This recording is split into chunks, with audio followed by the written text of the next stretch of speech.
সেই দিন ছিল আমাদের পালকের জন্মদিন। তো দেখতে দেখতে সোনামায়ের 2 বছর কমপ্লিট হলো। এইদিকে ছিল পালকের মা, এইদিকে পালকের দিদুন, তারপর সবাই মিলে কেক কাটুন। তখন এই যে কেক কাটা শুরু হয়েছে, আর দেখো পালকের কি হাসি, মানে এত খুশি, ওর জন্মদিনে নাচ করতেছিল। আর পাশে ছিল পালকের কাকা, ওরা সমান সমানই বয়স, কয়েকদিনের ছোট বড় ওরা। তারপরে এইদিকে পালকের বাবার বন্ধু, তারপরে আমাদের পাড়ার সব সব খেতে বসছিল।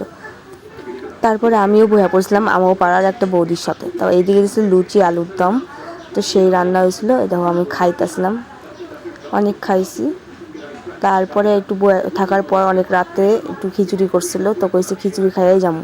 তারপরে খিচুড়ি খাইতে বসছি। দেখো ওইদিকে মা পালক, তারপর পালকের ঠাম্মি, সবাই মিলে খিচুড়ি খাইতে বসছি।